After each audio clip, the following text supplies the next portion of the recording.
안녕하세요. 성균관대학교 약학대학 이재현 교수입니다. 오늘은 의약품 개발이라는 주제를 갖고 이야기를 해보도록 하겠습니다.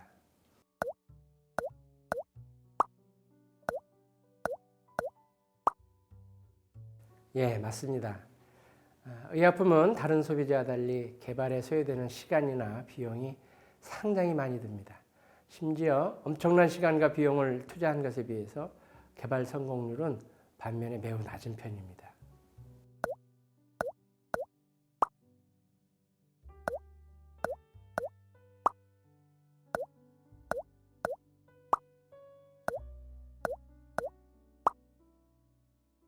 그러세요? 그럼 오늘 신약 개발과 관련된 이야기 한번 해보도록 하겠습니다. 그림에서 보시는 바와 같이 신약 개발 과정은 여러 가지 과정을 거치게 됩니다. 우선 R&D, Research and Development라고 그러죠. 식물질 창제에서부터 비임상 시험, 임상 시험, 그리고 시판허가를 거쳐서 개발이 되고요.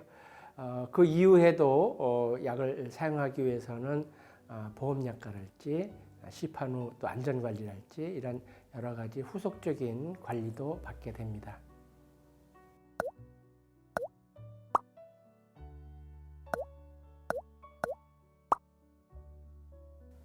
예, 우선 R&D 과정을 좀 먼저 말씀을 드리겠습니다. 소위 기초 탐색 과정이라고 이야기를 하는데요. 후보물질을 선정하는 단계에서는 치료 가능성이 있는 질병의 원인이나 기전 등을 살펴보고요. 이에 작용하는 효과를 발휘할 수 있는 새로운 물질 이런 것들을 만들어가는 과정이 되겠습니다. 물론 그 중에 신약 후보 물질을 선정하는 과정은 굉장히 복잡하고 또 어렵지만 특히 이 과정에서는 많은 시간을 소요하게 됩니다. 일단 후보 물질이 결정이 되면 비임상 시험 단계로 넘어가게 됩니다. 우리가 이제 일반적으로 알고 있는 동물 시험이 되겠는데요. 비임상 시험에 해당하는 여러 가지 시험들을 보면 동물을 이용해서 안전성이나 유효성과 관련된 독성, 양효과 이런 것들을 알아보는 시험이라서 보통 동물 시험 이렇게 이해들 하고 계십니다.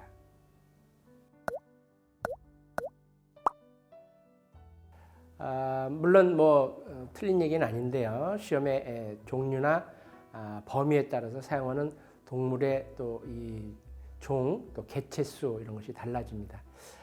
이런 것들은 연구자가 마음대로 정하는 게 아니고요. 관련 규정에 따라서 최대한 안전하고 또 동물 윤리를 고려한 방법으로 진행하게 됩니다. 일정한 기준에 따라 일정한 요건을 갖춘 시험 기관에서 실시해야 된다는 것도 중요한 요건 중에 하나가 되겠습니다. 네, 비임상 시험은 종전에는 전임상 시험이라고도 불렀는데요.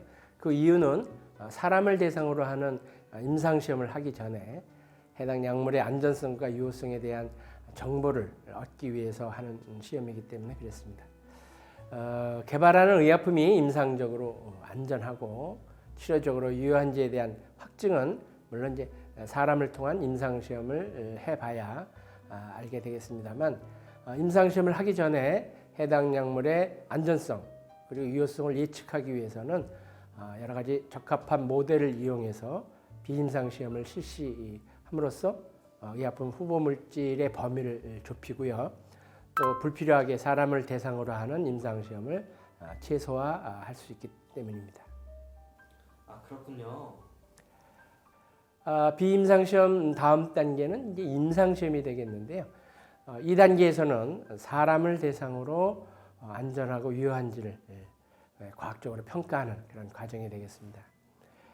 비임상 시험에서도 잠깐 말씀을 드렸습니다만 임상 시험에서도 시험 대상자에 대한 윤리성 보장되어야 합니다. 따라서 임상 시험을 실시하기 전에 반드시 약사법에 따라서 규제기관으로부터 임상 시험 계획에 대해서 미리 승인을 받아야만 진행할 수 있게 되어져 있습니다.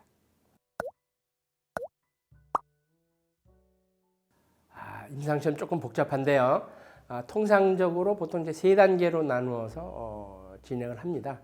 제1상 임상시험, 제2상 임상시험, 뭐 제3 임상시험 이렇게 구분할 수도 있고요. 요새는 제0상 임상시험이라는 단계도 간혹 시행하는 경우가 있고요. 또 시험을 굳이 이렇게 단계별로 꼭 시행하는 것만도 아니기 때문에 시험의 목적에 따라서 구분하기도 합니다. 그럼 1상, 2상, 3상 임상시험의 차이는 무엇인가요? 먼저 제1상 임상시험은요, 약물에 대한 안전성을 집중적으로 검사하는 과정입니다. 보통 한 20명에서 50명 정도의 건강한 지원자를 시험 대상자로 하고요. 동물 실험 결과에서 얻어진 효과 또는 부작용 이런 것들을 종합해서 의약품이 사람에게 안전한지 확인하기 위해서 실시하는 그런 시험이 되겠습니다. 그 다음으로 제2상 임상시험이 있는데요. 이 시험은 적응증을 탐색하고 최적의 용량을 결정하는 그런 과정이 되겠습니다. 보통 100명에서 200명 정도의 소규모 환자들을 대상으로 하고요. 약물의 효과나 부작용을 평가하고 유효성을 검증하는 그런 과정이라고 말씀드릴 수 있겠습니다. 다음으로 제3상 임상시험이 있는데요. 이는 다수의 환자를 대상으로 약물의 유용성을 평가하는 그런 과정입니다. 약은 아시는 바와 같이 이를 시판하기 위해서는 미리 이제 또 허가를 받아야 되죠. 따라서 시판 허가를 받기 위한 마지막 단계 임상시험이 되겠는데요. 보통 이제 비교 대조군과 시험군을 동시에 설정해서 효능 효과, 용법 용량 또는 사용상의 주의사항 등을 이제 결정하는 그런 과정입니다. 여기서 결정된 내용들을 바탕으로 허가를 받게 되고요. 그런 허가받은 내용들이 사용 설명서에 이제 반영되게 됩니다.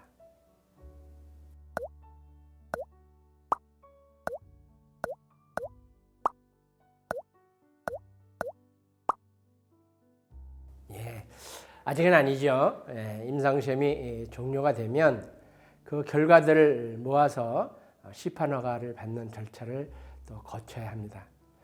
의약품의 시판 허가 과정에서는 안전성, 유효성, 품질을 기본으로 하고요. 그 이외에도 여러 가지 정책적으로 심사해야 될 그런 자료들을 이제 규제 당국에 이제 제출하게 됩니다. 우리나라는 식품의약품안전처가 이런 의약품의 안전성, 유효성을 평가하는 그런 기관으로 되어져 있죠. 식품의약품안전처가 제출되어진 자료들을 심사해서 적합하다 이렇게 판단이 되면 시판 허가를 하게 되고요. 이 단계를 거쳐야만 비로소 환자에게 사용할 수 있는 그런 시판 과정을 갖게 됩니다. 그동안 신약 개발 과정에 대한 여러 가지 통계 자료들을 보면요. 일단 후보 물질, 신약 개발을 위한 후보 물질을 보면 보통 유효 물질 수준에서 5,000개 내지 이제 10,000개 정도 화합물이 이 연구 개발 단계로 들어가게 됩니다. 다시 말씀드리면 이제 우리가 흔히 파이프라인이라고 이야기하는 거죠. 이 5,000개에서 10,000개의 파이프라인들이 전임상 시험, 아까 말씀드렸던 비임상 시험이 되겠습니다. 들어가면 한 25개에서 50개 정도 많이 비임상 시험을 이제 통과하게 되죠. 이걸 끝난 게 아니고요. 이 중에서 한 5개, 5개도 많다고 볼 수가 있고요. 5개 미만의 후보 물질이 임상 시험을 거쳐서 평가를 받게 되고요. 통계적으로 보면 이 중에 1개 정도 많이 시판 허가를 받는 것으로 알려져 있습니다. 다시 말씀드리면 5,000개 내지 10,000개 정도의 후보 물질이 결국 1개 정도 시판 허가를 받는다. 이렇게 보시면 될 것 같습니다. 이와 같이 신약 개발 과정을 거쳐서 환자가 그 약물을 이용할 수 있도록 허가를 받는 데까지 걸리는 기간, 그리고 비용은 10년이 넘죠. 10에서 한 15년 정도가 필요하고요. 돈으로 치면 1조 원 이상의 비용이 소요되고 있는 것으로 알려져 있습니다. 특히 2015년부터 2020년 동안 세계 30대 글로벌 제약사가 평균적으로 신약 허가에 지출한 비용을 통계적으로 보면 5조 원을 훌쩍 넘는다는 그런 보도도 있습니다. 그만큼 비용이 점점 더 많이 소요되는 것으로 나타나고 있습니다.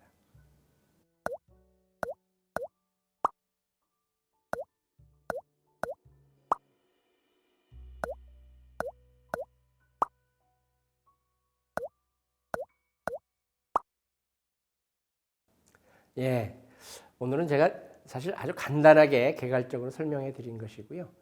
실제로는 각 단계에서 상당히 많은 시간과 더 여러 가지 노력들을 필요로 합니다.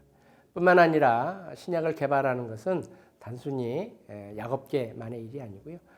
의료인, 약업인, 또 생명공학자, 통계학자 등 다양한 분야의 전문가들이 협력과 협조가 있어야만 신약을 개발할 수 있게 됩니다.